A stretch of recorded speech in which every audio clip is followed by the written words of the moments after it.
मैं डॉक्टर आशुतोष रंजन अपने channel doctor Ashutosh Ranjan medical class में आप लोगों का स्वागत करता हूं। आज का हमारा टॉपिक है पेशाब नहीं रोक पाना। ये काफ़ी दिन से कमेंट आ रहा था मेरे पास कि कई एक पेशेंट ऐसे आते हैं सर, और पेशेंटों ने ही कुछ कमेंट किया है, मुझे लग रहा है कि सर मैं पेशाब नहीं रोक पाता हूँ, क्या करूँ, क्या दवा लूँ और कैसे इसको ठीक किया जाए। इसके बारे में हम लोग बात करेंगे, डिटेल में बात करेंगे और पूरे ही डिटेल में बात करेंगे हम लोग कि कैसे इसको ठीक कर सकते हैं। सबसे पहले तो हम लोग इसके कारण को समझेंगे कि क्या कारण है कि ऐसा हो रहा है। ठीक है, देखिए इसमें कारण क्या क्या हो सकता है, बहुत से कारण हैं, बट मेन दो कॉज जो होता है, ज़्यादातर दो ही कॉज देखने को आपको मिलेगा। और भी कारण हैं तो उनको भी हम लोग समझ सकते हैं, पर वीडियो काफ़ी लंबा होगा। पर मैंने सोचा कि आप लोगों को जो मेन पॉइंट है उसी को समझाया जाए, मेन पॉइंट को ही बताया जाए कि आप लोग को ये समझने में आसानी भी हो जाए। तो आप लोगों के लिए एक इन्फॉर्मेशन भी है कि मैंने अपना एक बुक और कोर्स लॉन्च किया हुआ है, जिसका प्राइस हमने 501 रखा हुआ है। तो जिसको परचेज करना हो परचेज कर सकते हैं, मेरे साथ जुड़ के प्रैक्टिस कर सकते हैं। और मेरे जो फॉर्मूला है उसको हमने बुक में शेयर किया हुआ है, लिखा हुआ है। और वीडियो लेक्चर सप्ताह में हर एक सप्ताह में एक वीडियो लेक्चर उसमें ऐड होता रहता है। चलिए, तो ये हम लोगों ने समझ लिया। अब इसमें सबसे पहले हम लोग कॉज को समझते हैं। कॉज क्या है ये समझिए। कॉज ये है, दो मेन कॉज हम लोग बात करेंगे, दो मेन कॉज के बारे में हम लोग बात करेंगे। एक यूटीआई हो सकता है, यूरिनरी ट्रैक्ट इन्फेक्शन। ठीक है, तो ये महिलाओं में ज़्यादातर देखने को मिलता है, क्योंकि इसका कारण क्या है कि महिलाओं का ब्लैडर जो होता है काफ़ी थिक होता है, यूरिन ब्लैडर जो होता है थिक होता है, और ये पेशाब लीक होने की समस्या भी ज़्यादा महिलाओं में देखने को आपको मिलेगी। ठीक, ट्रीटमेंट पे हम लोग बात करेंगे। और इसके बाद एक मेन क्या कॉज हो सकता है, एक कॉज और होता है प्रोस्टेट का इलाज हो जाना, प्रोस्टेट बढ़ जाना। ठीक है, ये भी कॉज है, और ये कॉज आपको ज़्यादातर देखने को मिलेगा।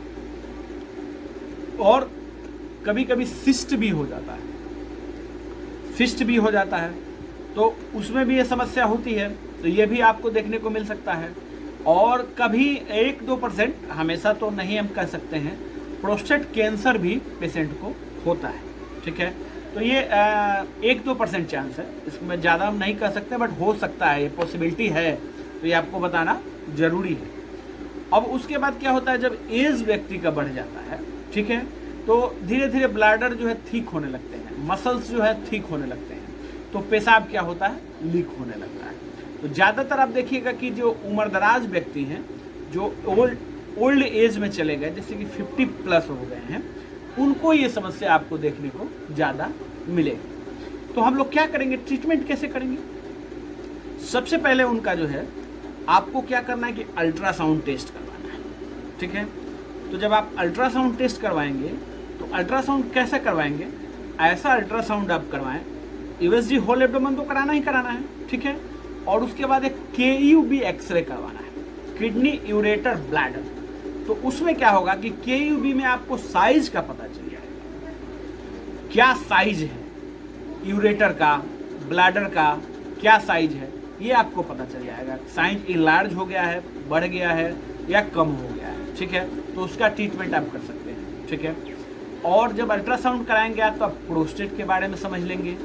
अल्ट्रासाउंड एक बार में अगर क्लियर नहीं हो रहा है, देखिएगा, थोड़ा बुरा नहीं मानिएगा आप लोग, मैं किसी का शिकायत तो नहीं कर रहा हूँ, बट ऐसा होता है कि कभी कभी एक बार अल्ट्रासाउंड करने में क्लियर नहीं होता है। ठीक, कुछ कॉज हो सकता है, मैं क्लियर नहीं कर सकता हूँ इसको, और मैं अगर इसको क्लियर करता हूँ तो अच्छा नहीं लगेगा। कुछ और भी कॉज हो सकता है, तो एक बार में अगर क्लियर नहीं हो रहा है तो 2 बार अल्ट्रासाउंड कराइए, पर अल्ट्रासाउंड उनको कराना ही कराना है। केयूबी का जो है डिजिटल एक्सरे आप करवाएंगे, किडनी यूरेटर ब्लैडर। ठीक है, लेते हैं, मान लिया जाए कि एक पेशेंट है जिनका जो है कि प्रोस्टेट बढ़ा हुआ है। ठीक है, तो उनको क्या ट्रीटमेंट देना है, प्रोस्टेट अगर बढ़ा हुआ है तो उनको क्या ट्रीटमेंट देना है। देखिए ट्रीटमेंट उनको देना है, एक ही दवा है, फिनास टैबलेट। ये टैबलेट देख लीजिए, 1 गोली रोज।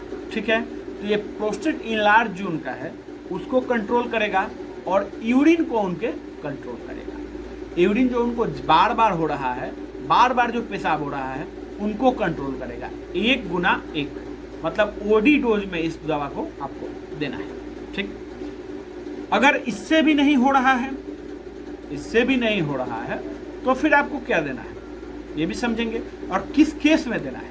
अगर प्रोस्टेट नहीं बढ़ा है, सपोज करिए अल्ट्रासाउंड आपने कराया है, प्रोस्टेट नहीं बढ़ा है, ठीक, और यूरेटर का साइज आपको बढ़ा हुआ लग रहा है, मसल्स में थोड़ा सा आपको लग रहा है कि मसल्स का में कोई दिक्कत हो गई है, आपको लग रहा है कि मसल्स ठीक हो गया है, ठीक, और ये अल्ट्रासाउंड में प्रोस्टेट बढ़ा हुआ नहीं आया, प्रोस्टेट बढ़ा हुआ नहीं आया, तो फिर आपको क्या देना है, तो फिर आपको ये टैबलेट देख लीजिए, इसको देना है। इसका डोज क्या रहेगा, 1 टैबलेट सुबह, 1 टैबलेट शाम, सुबह और शाम इस दवा को देना है।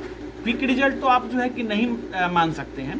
इसके साथ आप क्या करेंगे, इसके साथ आप उनको कहेंगे कि आप जो है पानी जो भी पिए उबाल के पिए, ठीक, और अगर यूटीआई इन्फेक्शन उनको आया, ठीक है, आप जो है कि यूरिन आरएम का भी टेस्ट उनका करवाएंगे, यूरिन आरएम, ठीक, आप लैब में कहेंगे तो वो कर देंगे, रूटीन माइक्रोस्कोपी, ठीक है। अगर उसमें इन्फेक्शन आया तो यूटीआई के लिए एंटीबायोटिक चलाना है, दवा देना है, और नहीं तो नहीं चलाना है, ठीक। तो यूटीआई अगर आ रहा है तो आपको कौन सा बेस्ट एंटीबायोटिक देना है, लिवोफ्लॉक्सासिन आप स्टार्ट कर सकते हैं, 500 mg में ओडी आप स्टार्ट करेंगे लिवोफ्लॉक्सासिन। इन दवाओं को जब आप 10 दिन चलाएंगे, कम से कम 10 डेज चलाने के बाद ही आपको रिजल्ट बहुत अच्छा देखने को मिलेगा। और ये मेरा जो ट्रीटमेंट है, ये अपना फॉर्मूला है, आजमाया हुआ फॉर्मूला है, इसका काफ़ी अच्छा रिजल्ट मिलता है, बहुत ही अच्छा रिजल्ट इसका है। बट एक पॉइंट और जानने की ज़रूरत है कि अगर इन दवाओं से कंट्रोल नहीं हो रहा है तो आप तुरंत उनको यूरोलॉजिस्ट के पास रेफर करें, क्योंकि ये दवा जो है काफ़ी अच्छी दवा है और काफ़ी अच्छा इनका रिजल्ट है। फिनास टैबलेट तो थोड़ा महंगा भी है ना, और ये भी टैबलेट जो मैंने बताया ये भी महंगा है। बट ये है कि अगर इन दवाओं से आपको रिजल्ट नहीं मिल रहा है तब आपको यूरोलॉजिस्ट के पास रेफ़र कर देने की ज़रूरत है। अगर आप रेफ़र नहीं करेंगे तो बदनामी होगी आपकी, पेशेंट भी नहीं ठीक हो रहा है और जो है आप बदनाम भी होंगे। तो उनको बताइए कि आपको डॉक्टर से कंसल्ट करने की ज़रूरत है, आपको जो है हायर सेंटर में जाने की ज़रूरत है। मेरा मकसद यही रहता है कि आप मेरे साथ जुड़े हुए हैं, तो मेरे साथ रोज़ 10 मिनट के लिए जुड़ जाइए। आप जैसे भी डॉक्टर हैं उससे 10 गुना बेहतर डॉक्टर बनाने का वादा मैं आपको करता हूँ, उससे 10 गुना बेहतर मैं आपको डॉक्टर बनाने का वादा करता हूँ। अब रही बात, दवाओं को आपने समझ लिया, 10 डेज का डोज आप लोगों ने समझ लिया। अगर कंट्रोल नहीं हो रहा है तो यूरोलॉजिस्ट के पास भेजना है, ये भी आपने समझ लिया, ठीक। मैंने बार बार इसको जो है कि आपको नोट करवाया है।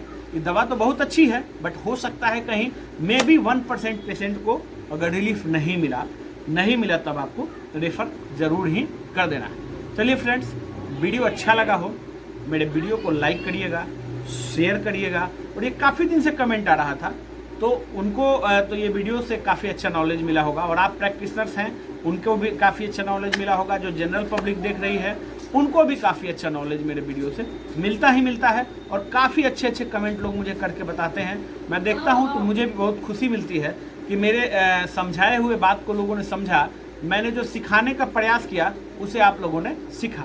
और मेरे चैनल पे इससे अच्छी वीडियो जो है डली हुई है, उनको भी आप देखिए और नया टॉपिक आपको जो भी चाहिए आप कमेंट करके हमको ज़रूर ही बताइएगा। धन्यवाद।